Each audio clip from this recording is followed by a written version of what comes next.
Welcome to the Clocked In Podcast. We have a special guest tonight. Please introduce yourself.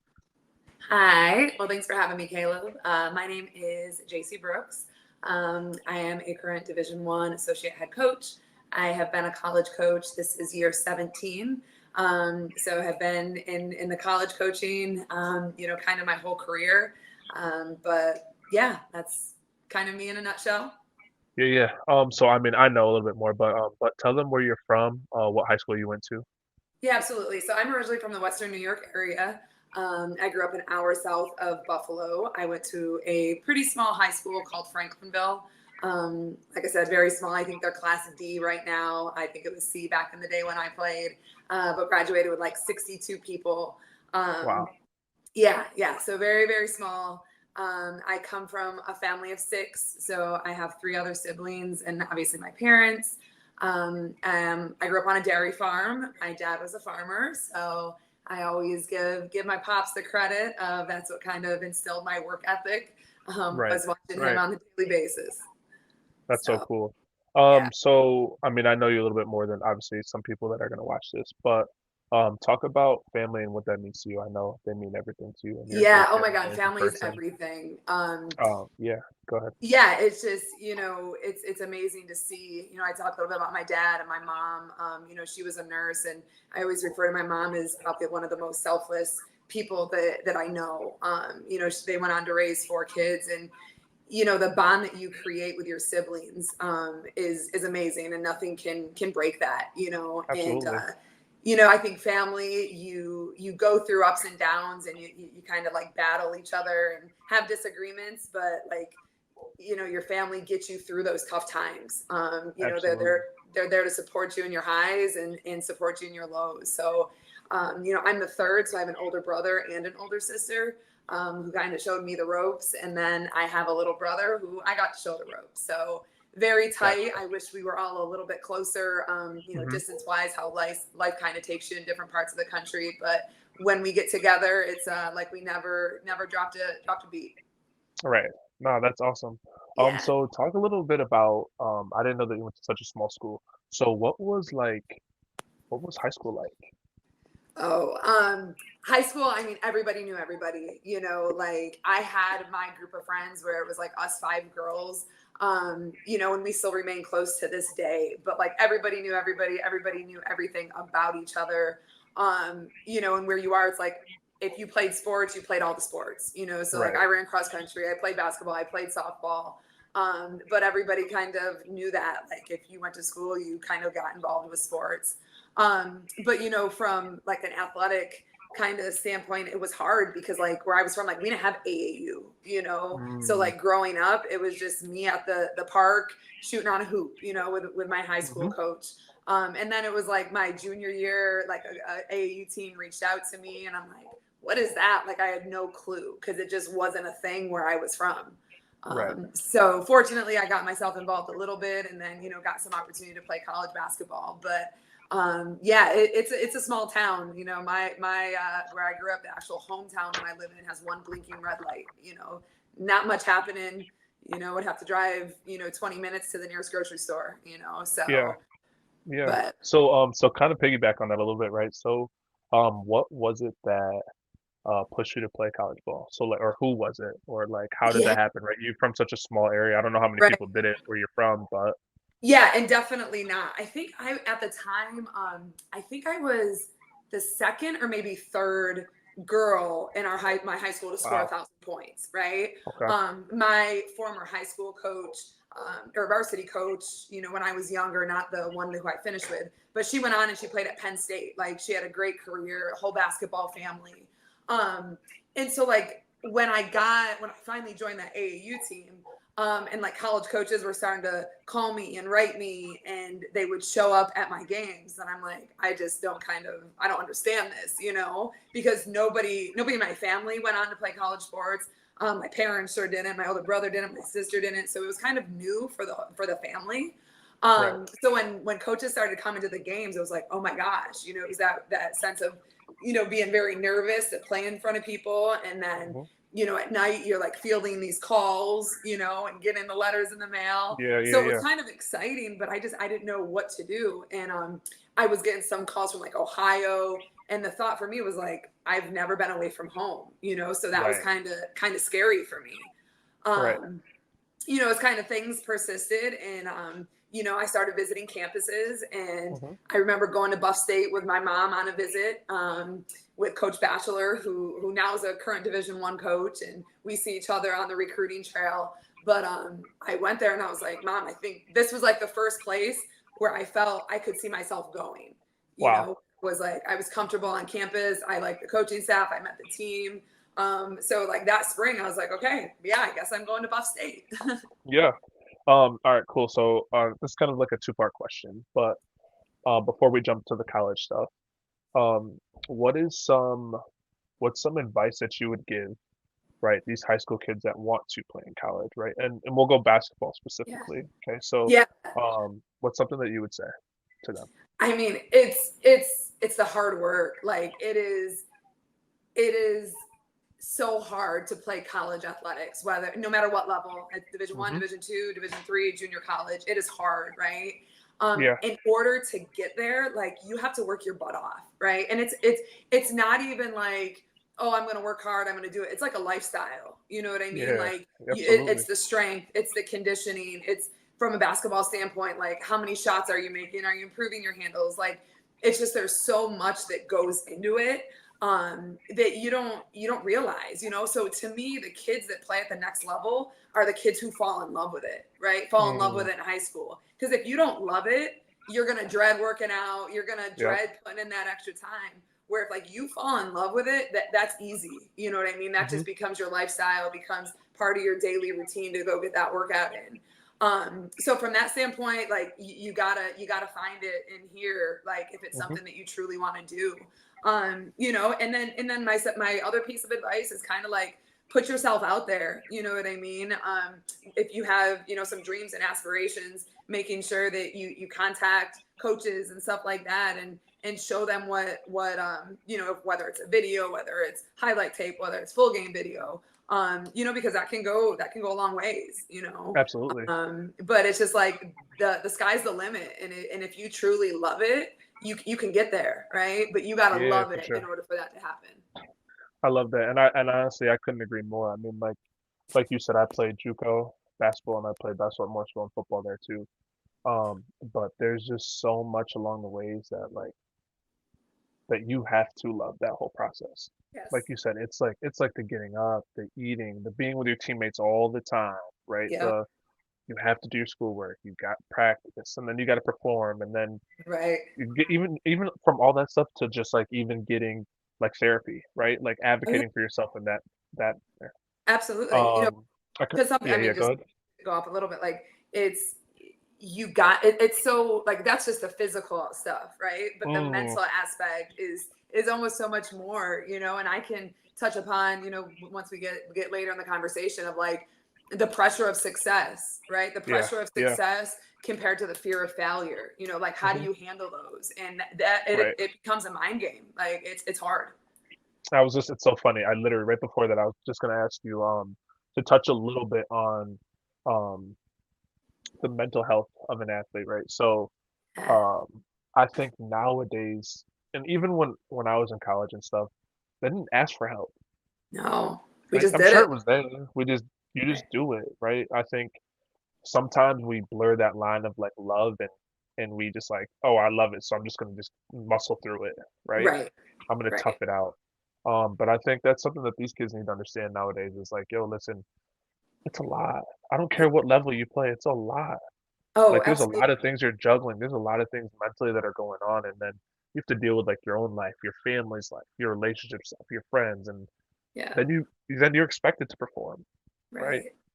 Right. So touch on that a little bit from like an athlete standpoint, not even so much a coaching standpoint, but from like Yeah. as a former athlete. Yeah. As a former athlete, I remember going into Buff State, and I'll simply say like playing college sports was the hardest thing I've ever had to do in my life, right? Both physically and mentally. Physically because I mean, I remember that first week of practice, I worked muscles that I didn't know I had. I remember Right, sitting up right, and going up my dorm stairs on my butt because I could not walk up them. right. But like that mental aspect, like you talk about, not even talking about the performing, but the juggling of school, family, relationships, the mind games of like having a good day on the court compared to a bad day. So Yep. it does definitely mess with the mental. And I was same thing. I was in the era where it's like you toughen it out. Like you didn't go do all that because you were looked at like soft. But the Right. more I learn about it and even learn my own struggles now with the coaching perspective, is being able to talk to somebody. Like the resources are there. And I talk to my current players now. Like when you don't talk, it just weighs on your shoulders, and it just becomes Absolutely. heavier and heavier. And so when you're able to speak to somebody, right, it's not even, getting advice, and getting their perspective. It's more or less getting it off your chest and how you Right. feel with just getting it off your chest. Sometimes you fix it yourself with not even getting somebody else's perspective. Absolutely. And they're real battles. Like they are battles. Mental health is true. It's a real Yeah. thing. And so I just encourage anybody, like if you have those resources, utilize them. And if you don't, find your person, right? Find your person that you can trust. That is just going to be an ear, right? Sometimes they don't even have to say a word, but somebody for you to discuss of how you feel about certain situations is very important. Absolutely. And I think to kind of like jump on top of that as well, I think there's this element of of being able to advocate for ourselves too, right? For Like sure. when you said find your person, part of that is you have to be vulnerable and capable of knowing that, hey, I'm in a tough spot right now and I need to talk to somebody. Yeah. And it's really hard and I can't figure this out on my own, but I need to talk to somebody. I gotta find somebody. So Right. I think that's awesome for a lot of the athletes to hear, and even if they're not, right, even if they're coaches or whoever, parents, anyone, like they still go through mental health stuff too, right? Absolutely. Right. And Right. figure out who you can talk to, find your people. Definitely. Um, so I want to transition, but stay on the athlete part. Okay, you said you were a 1,000 point scorer in high school, Yep. right? And And you scored 1,000 points as well in college too, yeah. right? Actually, you scored 1,219 points in college, Well, and thank you're you. a ninth all time in rebounds, two-time All SUNYAC, and you helped the Bengals to three straight SUNYAC tournaments. So talk about college basketball, right? Let's talk about your team, right? Winning. How was it? You got there. How was it compared to like when you were done? What was that?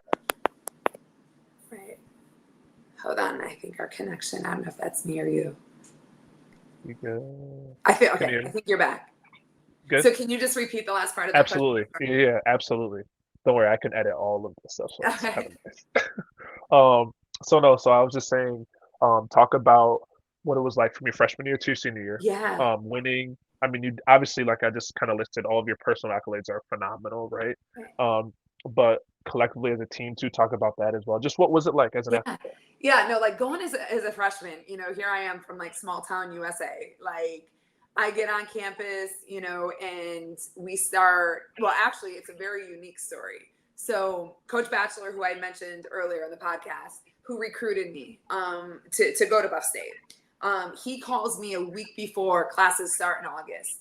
And he says, JC, I just accepted a job at Elizabeth City State, which is a Division II job in North Carolina. So I'm going to be leaving Buff State. And Oh I wow. remember telling my mom, I'm like, I don't want to go. Like, I'm going to play for him. And she's like, oh no, you're still going to college, right? Like, we'll figure it Right. out. Right.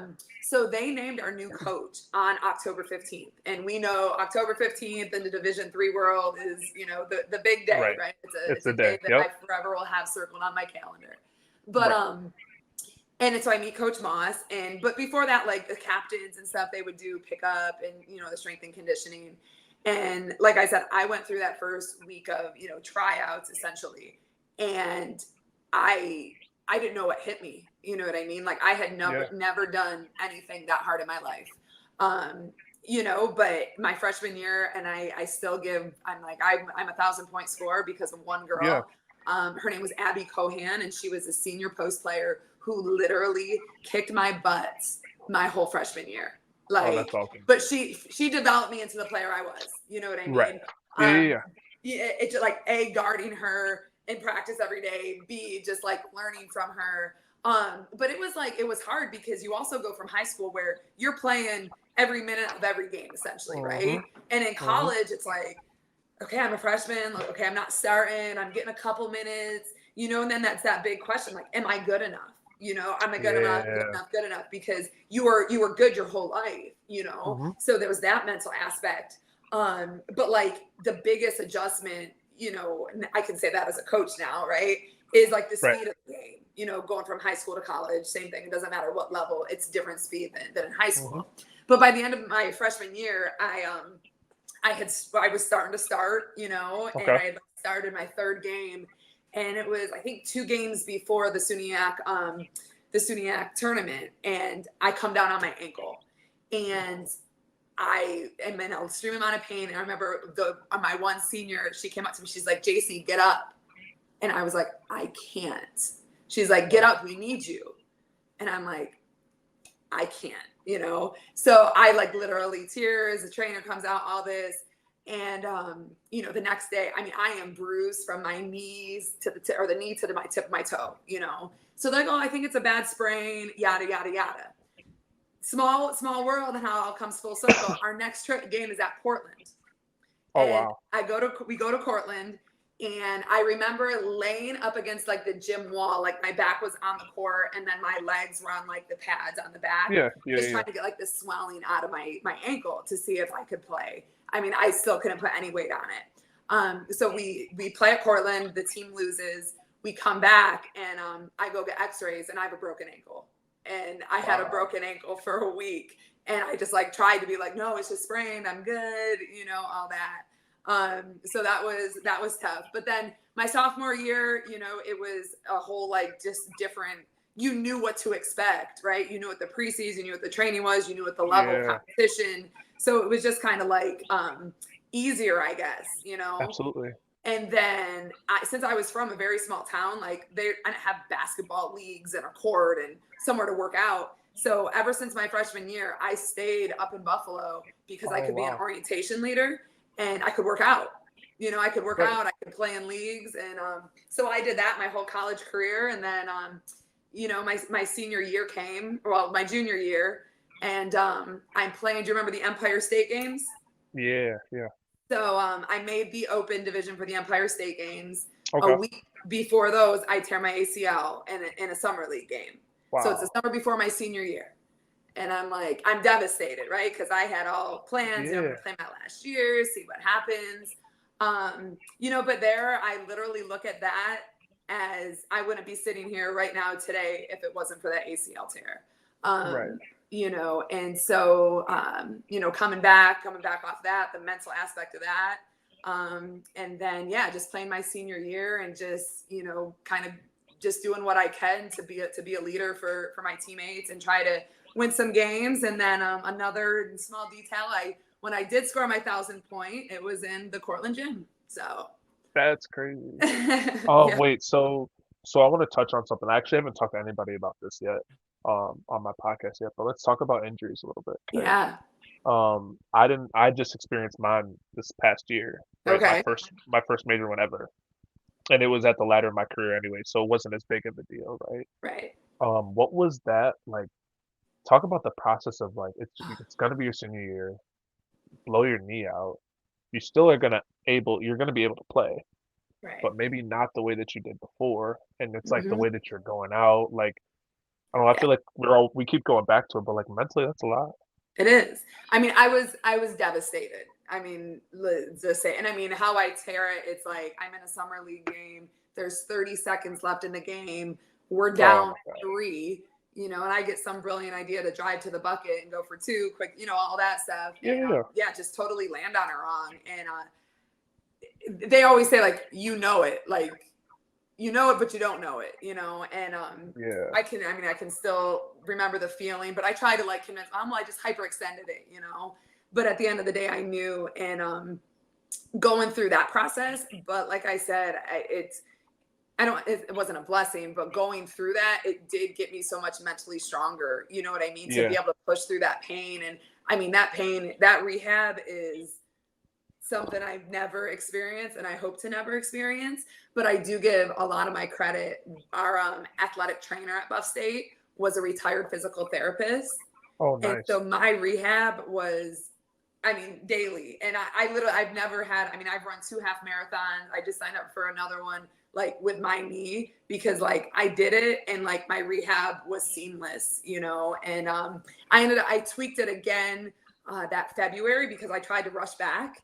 And that's my biggest advice for anybody like Yeah, fighting it's injury. tough. Like, take your time, and you can't compare it to anybody else because everybody's body is so different. But I did Yep. try to come back because it was my senior year. And I'm like, shit, do I just play my last, 10 games and just be done? And so I start working out again and I tweak it and tear my meniscus and partially tear it. And then I was like, yeah, what am I doing? Right, right. And then you come back and I try to wear the brace actually. And that thing lasted about 2 days because it was so restrictive. And Yeah, then it it's just is. like the Uh-huh. mental, like you take that first hit, or you land on it funny and you're like, okay, I'm good, and then you never think about it again. Yeah, yeah. No, that's crazy. And it's so funny. I've probably trained, oh my goodness, now at least 10 kids um that have torn their ACLs, meniscus, like everything, right? Right. And so I tell people it's so funny to me because when I tore mine, I tore my meniscus, my calf, I tore a bunch of cartilage in it, Jeez. right? Um, but I remember when I was going through PT and rehab and stuff, and I'm like, yo, if these 14-year-old kids can get through it, like these 14, 15, like I can do it. You know what I mean? Right, So right. it's funny how you say like, what we credit our getting through those moments too. I credit the kids. I don't Yeah, think I realized like helping them through it actually 10 years later or whatever it is, right? helps you. Um, helped me realize that I could get through it too. So, Yeah, um, absolutely. yeah, that's crazy. Let's stay on the basketball topic for a second and Yeah. transition a little bit. So the GOAT, right? The word that's thrown around a lot now. Um, but who is your GOAT for college basketball for women? Your GOAT. Well, you Not got to your realize favorite player. Not your favorite player, your GOAT. like I'm older than a lot of people probably listening. Okay. But I'm still like on the Diana Taurasi, Sue Yeah, Bird, she's tough. She was like so they just tough. they set the tone, like watching them play back in the day. And I mean, the game has evolved, don't get me wrong, and to see what it is now is amazing. But like they, to me, they're the GOAT because they helped build it. You know what I mean? Yeah, yeah, um, yeah. and just from a basketball player, the IQ standpoint, where not everybody was shooting threes. Like there's some different aspects of the game that has changed that I just respect those two. And to me, that those are the GOATs.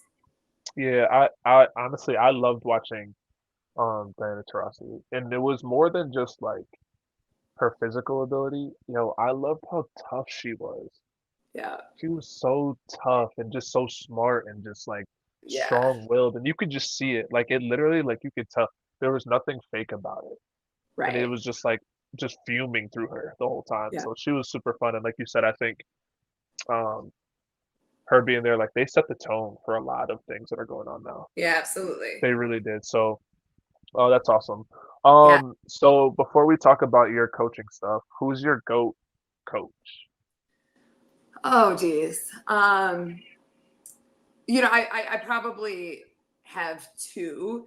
Okay. Um, and the fact of like Pat Summit, Yep. as a woman and what she did so early, and her passion and just how she coached, how she was able to get the most out of the girls. Like I have a respect for her, you know what I mean? Yeah. Because there are some things where I get passionate about, but just like from what Gino has done and Mm, throughout the bulk of women's basketball getting to where it is today from like an X's and O standpoint or recruiting standpoint, like he has my utmost respect, and it's been fun to see some other coaches coming in and stepping in and yeah. having Yeah. Yeah. success from like Don Staley, and like it's awesome. But like, to see what Pat did, back in the day, and like I said, as a woman, to be able to coach like that with that passion and with that energy, like I love it. Yeah.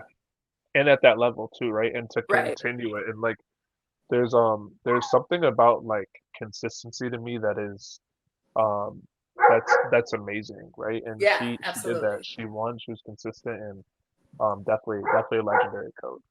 Yeah. So where does that lead you? What got you into coaching? How did all that start? Yeah, so funny, kind of just crazy. So I refer, when I talk about my knee, is like I wouldn't be sitting here if it wasn't for that. And partially because playing in the Empire State Games the week before I did tear my ACL, the head coach of the team, my team for Western New York in the Empire State Games was Jim Crowley, who was the head coach at St. Bonaventure. So I go through, that year of rehab. I play my last season, and now I grew up probably 30 minutes from Olean, so kind of like in between Buffalo and Olean is my small hometown. Okay. So, within those that kind of year and a half, like him and I kept in touch, and I always followed the Bonnies, men and women, because that's what I grew up around. So we would keep in touch, and I remember it was June. So I graduated '02. So it was June of '03.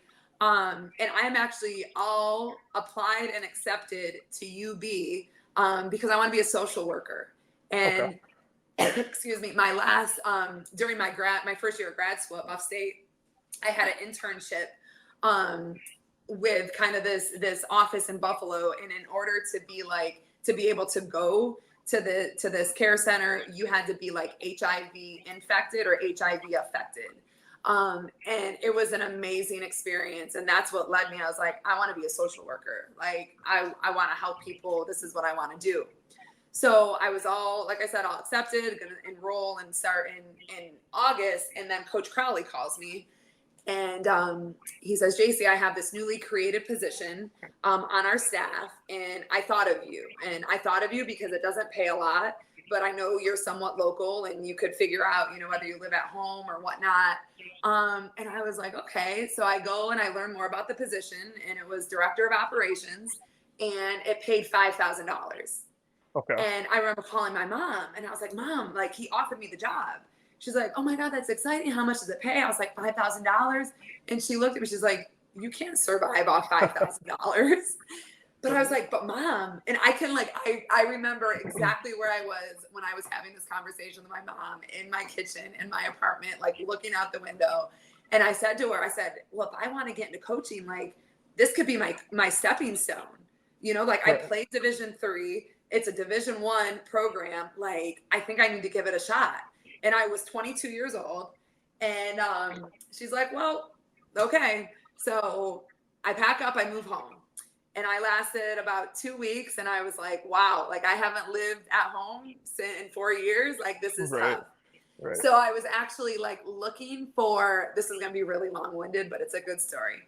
Okay. So I was looking for apartments in like the local newspaper, and I come across this ad, and it said wanted, looking for a woman or couple to live